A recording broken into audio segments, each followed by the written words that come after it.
നിങ്ങളുടെ favourite shows ഇനി ഒരിക്കലും മിസ്സാവില്ല. ഇപ്പോൾ C5 കാണും നിങ്ങളുടെ ഫേവറേറ്റ് ഷോ തികച്ചും സൗജന്യമായി. ഡേ, നീ ഇവിടെ എന്തെടുക്കോ? ചായ കുടിക്കുന്നില്ലേ? ഞാൻ വെറുതെ. വലിയച്ചി എവിടെ? കണ്ടില്ലല്ലോ. ചേച്ചിയും ചേട്ടനും ഫംഗ്ഷന് പോകാനുള്ള ഒരുക്കത്തിലല്ലേ? കുറെ ദിവസം കൂടി ഇന്നാ ആ മുഖം ഒന്ന് തെളിഞ്ഞു കാണുന്നെ. വലിയ ഹാപ്പിയില്ല നിന്റെ വലിയച്ചി.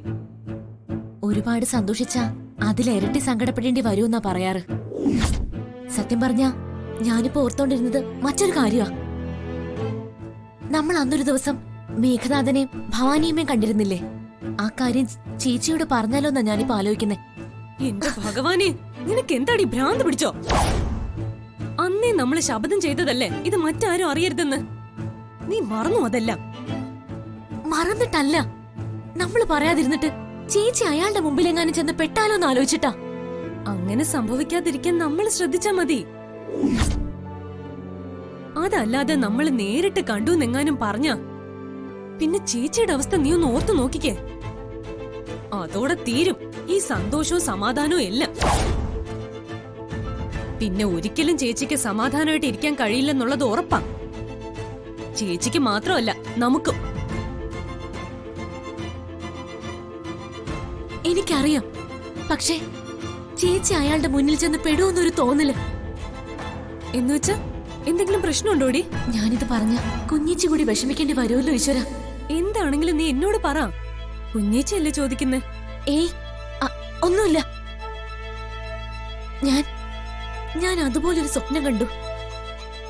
നമ്മുടെ വല്യേച്ചി അയാള്. അയ്യേ, കുഞ്ഞോള് കരയുവാണോ?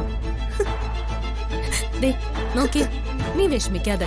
പണ്ട് അയാളെ കണ്ട കാര്യം ഇപ്പോഴും മനസ്സിലിട്ടുണ്ട് നടക്കുന്നത് കൊണ്ടാ ഇങ്ങനത്തെ ദുർചിന്തകളൊക്കെ തോന്നുന്നത്. വല്യേച്ചി അയാൾ എന്തെങ്കിലും ചെയ്ത? ഒരിക്കലുമില്ല. തൃപ്പങ്ങോട്ടെ വാസുദേവന്റെ മക്കളാ നമ്മള്. സുഭദ്രാമ്മ വളർത്തിയ മിടുക്കികൾ. നമ്മൾ ഒരിക്കലും തോറ്റുപോവില്ലെന്ന് വേണം വിചാരിക്കാൻ. മേഘനാഥനുമായി നേരിൽ കാണേണ്ട ഒരു സന്ദർഭം വന്നാൽ ശക്തിയും ബുദ്ധിയും ഉപയോഗിച്ച് നമുക്ക് തന്നെ അതിനെ നേരിടാൻ പറ്റുമെന്ന് സ്വയം ധൈര്യപ്പെടുത്തണം. ഇനി നമ്മളായിട്ട് വല്യേച്ചിയോട് ഒരു കാര്യവും പറയാൻ പാടില്ല. ആ സന്തോഷം കെടുത്തി കളഞ്ഞൂടാ. ഇനി ഇപ്പൊ അയാള് ചേച്ചിയെ കണ്ടുമുട്ടുമെന്ന് തോന്നിയാൽ ചേച്ചി അറിയാതെ തന്നെ നമ്മൾ പ്രതിരോധിക്കണം. മനസ്സ് വെച്ച എനിക്ക് നിനക്കും അതിന് കഴിയും. മനസ്സ് വയ്ക്കും നമ്മള്. എന്താ, ശരിയല്ലേ? ആ ശരി ശരി, നീ ക്ലാസ്സിന് പോകാൻ നോക്ക്. സമയം കളയണ്ട.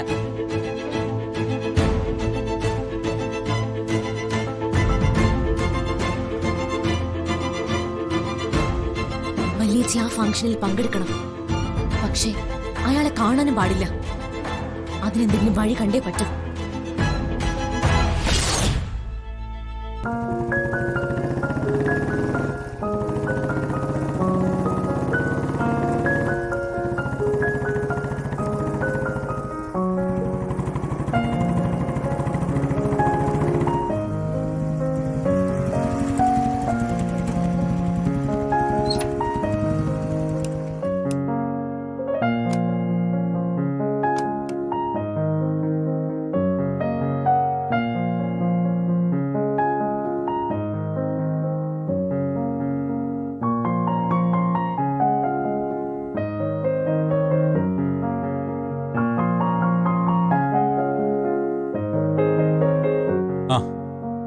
ഉപേന്ദ്രവർമ്മ സാർ ഇതാ അവിടെ നിൽക്കുന്നു. എവിടെ? വിശിഷ്ട വ്യക്തികളെ വേദിയിലേക്ക് ക്ഷണിച്ചു കൊള്ളുന്നു. വരൂ.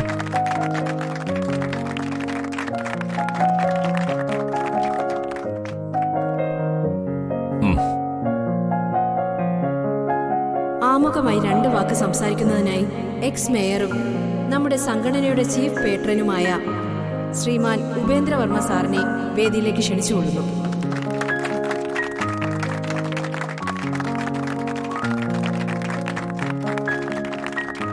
നമസ്കാരം പ്രിയമുള്ളവരെ. നമുക്കേറെ സന്തോഷം പകരുന്ന ഒരു ദിവസമാണെന്ന്. വളരെ വർഷങ്ങളായി നമ്മൾ പിന്തുടർന്നു വരുന്ന ഒരു കർമ്മമാണ് നമ്മുടെ പരിസരത്ത് തന്നെയുള്ള യുവാക്കളെ പ്രചോദിപ്പിക്കുന്ന വിധത്തിൽ അവാർഡ് നൽകുക എന്നുള്ള കാര്യം. മുൻപ് ഞാനിവിടെ മേയറായിരുന്നപ്പോൾ തുടങ്ങിയ ചെറിയൊരു ശ്രമമാണ്. ഇന്നിപ്പോൾ വളരെ വലുതായി കഴിഞ്ഞു. അതിന് നിങ്ങൾ ഓരോരുത്തരും നൽകിയ സംഭാവനകൾ വളരെ വലുതാണ്. ഇന്നത്തെ ചടങ്ങുകൾ ആരംഭിക്കുന്നതിന്റെ ഭാഗമായി ആദ്യം ഭദ്രദൈവം തെളിയിക്കാം.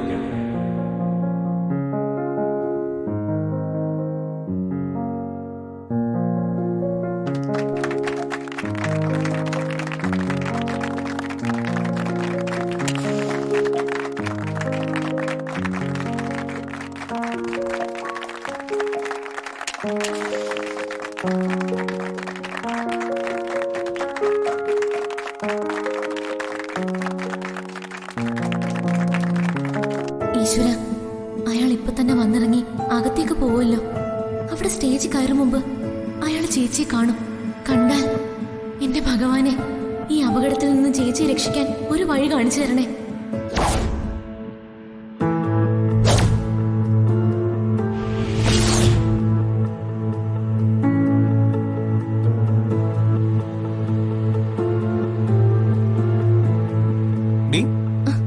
ചേച്ചിക്ക് അവാർഡ് കൊടുക്കുന്ന കാണാൻ പോവാതെ നീ എന്തിനാ പുറത്ത് വായി നോക്കിയിരിക്കുന്നേ?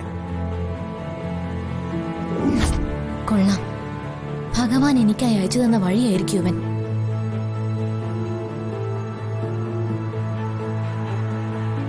ഡാ, നിനക്കിത് നല്ല ടിപ്പ് കിട്ടുന്ന ഒരു കൊട്ടേഷൻ തരട്ടെ, എന്തു പറയുന്നു?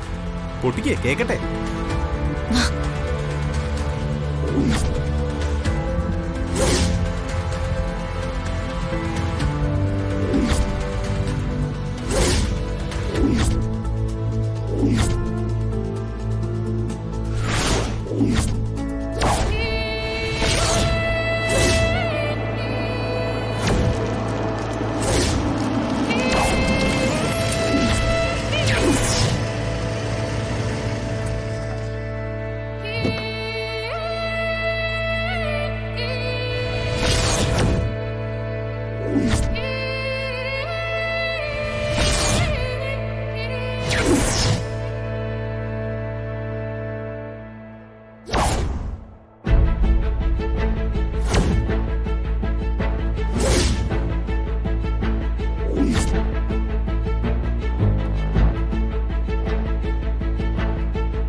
കയ്യിലൊരു ട്രേ പോലും കൊണ്ടു നടക്കാൻ കഴിവില്ലാത്ത നിനക്ക് സപ്ലൈ ജോലി തന്ന ആരാടാ?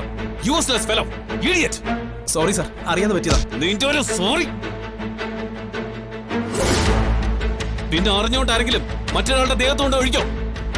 സാർ, അവിടെ വാഷ്റൂം ഉണ്ട് സാർ, അങ്ങോട്ട് പോയെന്ന് കഴുകിയാൽ.